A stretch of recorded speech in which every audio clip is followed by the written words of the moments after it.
पाकिस्तानी जो डेमोक्रेसी है, पाकिस्तानी इलेक्शंस के ऊपर इंटरनेशनल कम्युनिटी ने क्वेश्चन मार्क लगा दिया है।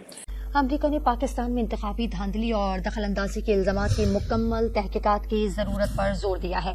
अमरीकी वजारत खारजा के तर्जुमान मैथ्यू मिलर ने कहा है कि बाद सियासी अनासर को इलेक्शन में हिस्सा नहीं लेने दिया गया, उन्हें जमा होने की आजादी से महरूम रखा गया। तर्जुमान के मुताबिक आम इंतखाबात के दौरान इजहार राय की ऑनलाइन और ऑफलाइन आजादी नहीं दी गई। इलेक्शन के रोज इंटरनेट पर पाबंदी रही। इलेक्शन के अमल में दखल अंदाजी और सियासी गिरफ्तारियां हुई।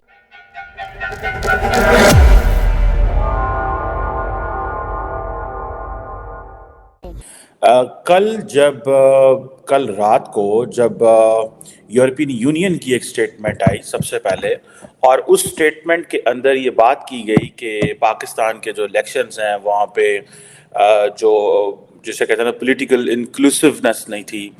उन इलेक्शंस के अंदर जो पार्टीज़ हैं, पर्टिकुलरली इमरान खान की पार्टी जो है, उसको एक लेवल प्लेइंग फील्ड नहीं दी गई। सर यहाँ तो अजीब ही तमाशे चलते हैं। आपको पता है पीटीआई भी मिठाई बांट रही है, पीएमएलएन भी मिठाई बांट रही है। समझ में कुछ नहीं आ रहा कि कौन जीता है। दोनों क्लेम कर रहे हैं। देखें, जीत जब हुई नहीं किसी के, जब पूरा मुल्क हार गया है तो जीत किसकी?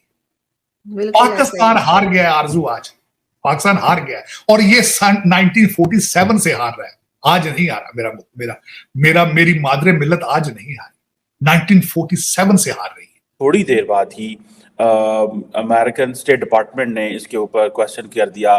थोड़ी देर बाद ही ब्रिटिश जो फॉरेन सेक्रेटरी हैं डेविड कैमरॉन, उन्होंने इसके ऊपर क्वेश्चन कर दिया।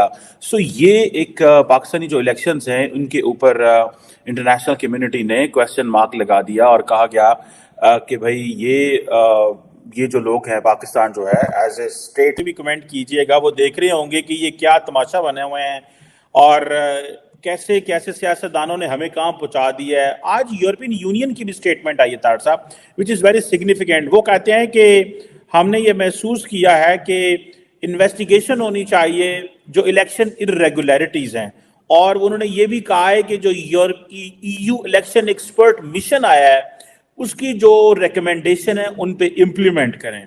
तार साहब वो इसे डिक्टेशन ही कहेंगे ना कि आप एक तो इलेक्शन इरेगुलरिटीज ठीक करें और जो हम रिकमेंडेशंस देंगे उनको इम्प्लीमेंट भी करें, और हमें बताएं कहां कहां क्या हुआ है। आपने अपने लोगों को जेलों में डाला है, आपने क्या डेमोक्रेटिक का जो प्लुरलिज्म है उसको कॉम्प्रोमाइज किया, democratic values, media, civil society, लोगों को पकड़ा, सब कुछ उन्होंने वो एक इश्तिहार छोटा सा लगाया। एक तो जरा ये बताइएगा इंटरनेशनल कम्युनिटी हमारे बारे में क्या सोच रही होगी, और इंडिया जो हमारा नेबर है उसका मीडिया के साथ में भी आज काफी एंगेजमेंट हुई, वो भी हंस रहे हैं हमारे ऊपर। आप क्या देख रहे हैं? Narendra Modi, doctor Jaishankar, international community कैसे देख रही है पर्टिकुलरली ये जो 2 दिन के इवेंट्स हैं? चीमा साहब देखें, मैं अज्यूम करना चाहूंगा कि आज हमारे भारतीय दोस्त क्या कर रहे हो। पहले हंसते होंगे, फिर बाद में रोते होंगे। वो हंसते इसलिए होंगे कि ये क्या ड्रामा है यार, ये क्या हो क्या रहा है। रोते इसलिए होंगे कि हम तरक्कियों पे जा रहे हैं, पड़ोस में आग लगी हुई है, पड़ोस का कोई फ्यूचर ही नहीं है।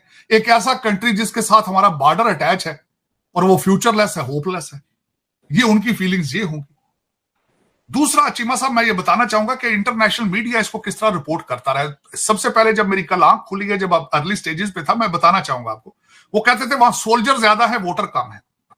फिर उसके बाद उन्होंने एक हल्का नंबर कराची का पोलिंग स्टेशन 81 मेंशन किया गया है कि 2 बजे के बाद तक वहां पे पोलिंग स्टार्ट ही नहीं हुई थी। आप ये समझते हैं ना, आपको ये सबसे बड़ा प्रॉब्लम है। पाकिस्तानी ये फराडिये जो हैं, इनको ये समझते हैं कि सारी दुनिया नाक में रोटियां डाल रही है, हम सबसे ज्यादा स्मार्ट हैं, हमने बेवकूफ IMF वाले पैसे देते हैं, हमने इनको बेवकूफ बनाया। ये आपका परसेप्शन IMF के बारे में ये है। आपके अफसरान, आपके ये जो जितने फराडिये किस्म के ये कई जो फॉरेन सेक्रेटरी क्वालिफाइड हैं ऑक्सफोर्ड के और ये सारे हार्वर्ड के, ये समझते हैं हमने IMF को बेवकूफ बनाया, ये नाक में रोटियां डाले। अगलों ने 81 पोलिंग स्टेशन कराची का मेंशन किया है कल इंटरनेशनल मीडिया पे। फिर उन्होंने कहा कि कई पोलिंग स्टेशन के ऊपर बैलेट ही खत्म हो गए थे। आप ये समझ रहे हैं कि सारा ड्रामा, ये people are not watching it. आप ये समझते नहीं है कि जब आप पासपोर्ट लेके अपने बाहर जाते हो तो थप्पड़ मुंह पे किस तरह पड़ते हैं, क्यों मारते हैं दुनिया, क्यों कहते हैं वो निकाल लेते हैं लाइनों से, आपको कहते हैं इधर आ जाओ भाई, क्यों कहते हैं, क्या वजह है? ये वजूहात है। तो चीमा साहब दर हकीकत मैं हमेशा ये कहता हूं, मैं वाहिद एक ऐसा इंसान हूं जो देख रहा हूं मुसलसल अमेरिका में देख के, और मेरी सारी जिंदगी का रिजल्ट ये है, Nations can not survive without nationalism. और आपने 1947 से इस चीज के आपको नेशनलिज्म का पता ही नहीं। दर हकीकत आपको आइडेंटिटी का क्राइसिस है चीमा साहब। ओरिजिनली इन सारे मसाइल के अंदर एक मसला आपकी आइडेंटिटी का भी है। आप सुबह उठते हैं, आप कहते हैं हम अरबी हैं, दोपहर को आप बन जाते हैं अफगानी, आप बन जाते हैं, आप फौरन उसी वक्त आप गौरी बन जाते हैं दोपहर वक्त, और रात के वक्त सोने से पहले आप 2 ड्रिंक लेकर तो आप फिर उसके वक्त कोई और तीसरी चीज बन जाते हैं। आप दिन के टाइम 3 किस्म के दौरे पड़ते हैं आपको। कभी आप फैसलाबाद बना लेते हैं, कभी बच्चों के नाम उसामा बिन लादेन रख देते हैं, और शाम के वक्त 2 ड्रिंक लेकर आप पंजाबी बन जाते हैं। ये 3 किस्म के दौरे आपको पड़ते हैं। आपको क्राइसिस है इस वक्त चीमा साहब।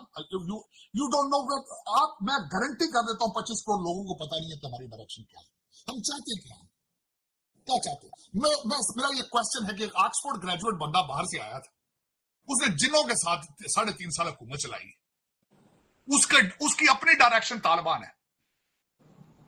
ये जो आपका रेवोल्यूशन आज आया, आप कह रहे हैं ना रेवोल्यूशन ही आया ना आज, उस रेवोल्यूशन की डायरेक्शन तालिबान है चीमा साहब। वो अय्या का नाबदू अय्या का नस्ताइन, वो कहता है कि तालिबान ने जंजीरें तोड़ दी हैं। आपने जश्न मनाए थे तालिबान पे, आप बोल अब ये तो तालिबान की मेहरबानी। उन्होंने कहा परा करो, तुसी कौन हो यार। उन्होंने कहा आप तो तुम तो मुसलमान ही नहीं हो। वो कहते हैं तालिबान आपके बारे में। लेकिन आपको मैंने बताया है, यू हैव आइडेंटिटी क्राइसिस। आपको क्या जरूरत थी तालिबान, आज भी तालिबान का मॉडल आप क्यों बनना चाहते हैं Taliban. You just name me one single thing. अब क्या वजह है, क्या अट्रैक्शन आपको नजर आ रही है तालिबान बनने में। मैं मान लेता हूं ठीक है, खान साहब, खान तालिबान नाम था ना उनका, और बच्चे भी तो बुलाओ ना यहां पे फिर आपने लंदन से। मेरे बच्चे को कहते हो कि तुम जिहाद करना है तुमने, ये सियासत नहीं है। कासम को भी बुलाओ, सुलेमान को भी बुलाओ ना। मेरे बच्चों की छातियों क्यों आगे करते हो गोलियों के लिए। यही ट्रेजेडी चीमा साहब। और 25 करोड़ लोग इस वक्त जो है सारे नशे में है। मेरी नजर में ये सारा जो कुछ हुआ है, ये सारी एक बेवकूफी की अलामत है। मैं I am sorry to say that, लेकिन ये कि चीमा साहब इसमें किसी साइड से भी मैं जरब नीचे से ऊपर देता हूं, ऊपर से नीचे देता हूं, मुझे कोई इसमें से आपकी बचत नजर नहीं आ रही है। मैं कोई भी फार्मूला केमिस्ट्री का लगा लूं, मैथ का, उसमें मुझे आपकी बचत होती नजर नहीं है। बचत की हालत सिर्फ और सिर्फ 2 बंदों के हाथ में।